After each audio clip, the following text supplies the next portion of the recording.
Bonsoir à tous, ravi de vous retrouver comme chaque soir en direct sur KTV. Nous sommes le mardi 2 mars et à la une de ce journal. Depuis jeudi dernier, les membres du collectif des citoyens de Mayotte à l'origine de la grève générale de 2018 sont en mouvement du côté de la barge. Après avoir mené une opération barge gratuite pour tous les piétons, hier une poignée de cadres de l'organisation a cette fois permis à tous les usagers de ne pas payer la traversée entre les deux terres. Une action qui pourrait en amener d'autres, d'autant que le collectif est également vent debout contre les déménagements en petite terre des décasés de Koungou. Écoutons plutôt Saïd Moudouari au micro de Léonard Audier.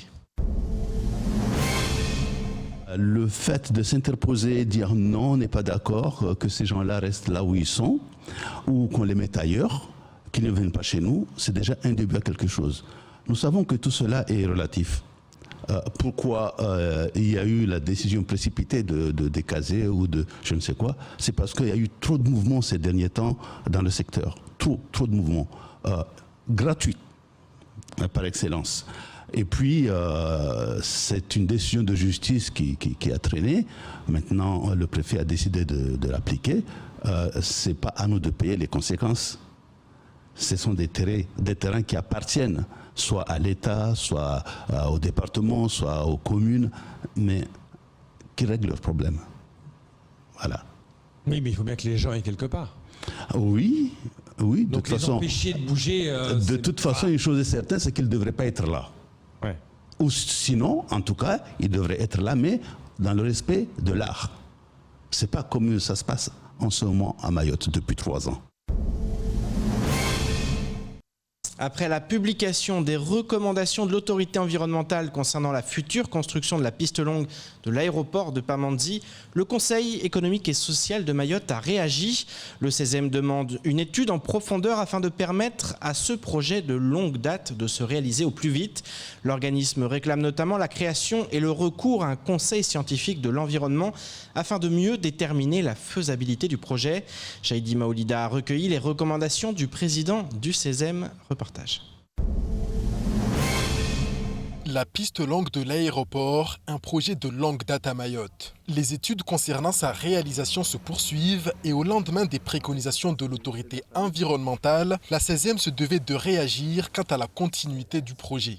Le rapport de l'autorité de l'environnement relève un certain nombre d'éléments pour lesquels le Conseil économique ne peut pas rester sans dire un mot, mais aussi sans faire des propositions. Comment on va réaliser la piste longue malgré les différentes contraintes qui ont été soulevées par les scientifiques, par les économistes, par les environnementalistes, par les politiques. Donc, nous, en tant que représentants de la société civile, c'est de dire quels sont les points majeurs qui ont été soulevés dans ce rapport. Face aux contraintes relevées dans le rapport, notamment sur les questions environnementales, le Conseil économique de Mayotte soumet des propositions afin que le département soit parfaitement préparé à la construction de la piste longue. La question de la formation, la question de l'environnement, ce sont des questions pour lesquelles nous devons localement développer de l'expertise. On ne peut pas asseoir un développement d'un territoire sans une population majoritairement formée, majoritairement inscrite dans la dynamique de développement d'un territoire. Une des préconisations du Conseil économique à ce stade du dossier, c'est d'avoir un conseil scientifique de l'environnement. Abdou Dahalani aura précisé qu'il est essentiel que des Mahorais connaissant le territoire soient intégrés à ce potentiel conseil scientifique. Comme pour une grande partie de la population, la 16e a hâte de voir ce projet enfin se réaliser. Une SPL est un outil précieux pour les collectivités publiques. Ce type de société permet de disposer d'un cadre réglementaire moins contraignant, plus souple, qui allège certaines procédures pour aller plus vite. Une SPL permet notamment de nouer des partenariats stratégiques avec des entreprises privées afin de répondre à un besoin spécifique et ponctuel. La SPL 976, créée il y a plus de 8 ans, est repartie de rien. Après des années chaotiques et plusieurs licenciements, la structure est néanmoins désormais prête à agir avec un objectif, préparer les Jeux des îles de l'océan Indien en 2027. Écoutons plutôt Insia Daoudou lors de la matinale de Kwesi. La spécialisation, elle vient en fait d'une décision qui a été prise avec tous les actionnaires et le conseil d'administration, qui est composé des élus des actionnaires, qui ont choisi d'orienter cette structure et la spécialiser dans tout ce qui est aménagement et construction et réhabilitation d'équipements sportifs. En fait, dans l'objectif de non seulement accompagner le département qui est actionnaire majoritaire à 85% dans tout ce qui est construction et réhabilitation de tout ce qui est possible à réhabiliter, pour préparer le Jeux des îles de 2027 et aussi les communes parce que des terrains et des structures départementaux et olympiques sont en cours au niveau du département, mais il faudrait quand même qu'il puisse y avoir des terrains et d'autres structures, des plateaux qui puissent de manière dans chaque commune qui puissent soutenir ces autres structures. Donc c'est pour ça que on accompagne aussi, le département accompagne toutes les réhabilitations et toutes les rénovations des autres plateaux et des autres terrains de foot qui pourront être utilisés à ce moment-là. Et place maintenant au reste de l'actualité locale avec un cri d'alarme lancé par les maires de Mamoudzou et de La Possession ou encore le 9e magazine du département. Au montage, Leslie Vumenet.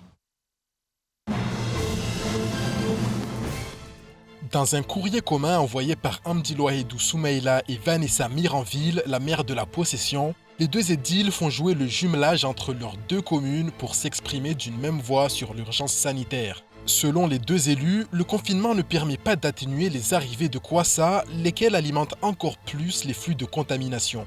Le bilan est fait des situations hospitalières de chaque département et l'alarme est mise une nouvelle fois sur les capacités d'accueil hospitalières non extensibles de la Réunion. Et ce, sans qu'aucune garantie ne soit encore donnée sur l'affrètement des avions dédiés aux Evasan vers la métropole. Les deux maires réclament donc un renforcement des moyens humains et matériels dans leurs établissements hospitaliers respectifs et une accélération du processus de construction des deuxièmes centres hospitaliers de référence pour augmenter les capacités en lits. La question de la piste longue est également remise sur la table pour faciliter les entrées et sorties du 101e département. À contresens de cette alliance entre deux élus de Mayotte et de la Réunion, le collectif des citoyens de Mayotte a envoyé un communiqué pour exprimer son ras-le-bol de la haine anti-maoré à la Réunion. Selon sa présidente Estelle Youssoufa, la maophobie réunionnaise est décomplexée, agressions dans les rues, injures, discrimination à l'emploi et autres discours publics de dénigrement visent quotidiennement les Maorés. Le collectif ajoute, je cite, « Il semble que le métissage du peuple arc-en-ciel et son vivre ensemble s'arrête aux cheveux crépus, à la peau noire et aux tenues traditionnelles de Mayotte. Rappelons que les Mahorais et les Mahoraises sont des Français comme les autres, libres de s'installer sur le territoire national à leur guise, à La Réunion comme ailleurs, et leur accès aux aides et services publics n'est pas une faveur mais un droit. » Le collectif conclut en affirmant que la Réunion construit une partie de sa richesse sur Mayotte qui accueille investisseurs et cadres de l'île Bourbon placés stratégiquement pour se tailler la part du lion. Le 9e magazine La Voix du département est en ligne. Il renferme un dossier consacré aux infrastructures départementales, revient sur les vœux du président début janvier 2021, mais aussi sur la 25e conférence des RUP. Dans son édito, le président Ibrahim Ramadani énumère quelques éléments des acquis de la mandature. Assainissement des finances départementales, recentralisation du RSA, labellisation du musée de Mayotte, contrat de convergence, sécurisation du marché des transports scolaires, la liste du président est longue. Il y ajoute le rattrapage réalisé sur les équipements tels que les routes ou les PMI. Tout ce travail patient et parfois discret s'est inscrit dans la durée au service de tous les Mahorais, conclut Sabadine Ibrahim Ramadani. Le magazine est comme toujours très illustré et disponible dans les principaux lieux publics.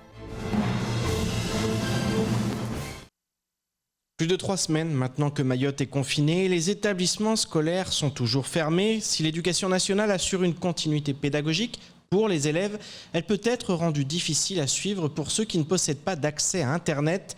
C'est justement pour remédier à ce problème que l'association Yes We Canet a mis en place un point Wi-Fi à Mtsapéré, un accès Internet ouvert à tous en échange de quelques canettes usagées.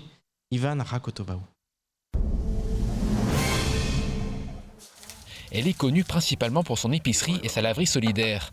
Mais depuis une semaine déjà, l'association Yes We Can Net propose un nouveau service, un accès Internet pour tous. Nous avons créé un point d'accès sans fil avec l'ordinateur qui, on peut pour le moment faire bénéficier que 8 personnes. Mais nous avons privilégié juste les étudiants vu qu'il y a le coronavirus pour qu'ils puissent faire leurs devoirs et aussi faire toute autre activité scolaire. Cet après-midi justement, ils sont 3 élèves venus faire les devoirs envoyés par leur professeur à distance, chose qu'ils ne peuvent faire chez eux, faute d'accès à Internet. Le confinement est là, du coup on vient ici pour travailler. Je suis fière d'être ici, je suis très fière, parce que ici je me vois comme je suis dans mon école. Ici je me vois avec mes camarades, on travaille sans relâche. Là j'étais en train de justifier mes absences. En plus de ça, j'ai déjà fait mes exercices d'espagnol et d'anglais. Comme chez moi, j'ai pas Internet, moi je viens ici pour faire mes exercices. Et si ici il n'y avait pas d'Internet, ça serait difficile pour moi parce que eux, au moins, ils nous ont donné la possibilité de travailler. Comme ces 3 élèves, ils sont une dizaine de personnes à bénéficier gratuitement du point d'accès Wi-Fi de l'association. En échange, il leur est demandé un petit effort écolo, rapporter 10 canettes usagées. Ce qu'on a voulu faire en tant que Yes We Can Net, l'association, c'est d'être un incubateur, de rester un incubateur d'idées et de créer un lieu de vie, sachant que les gens ils passent devant les locaux, etc.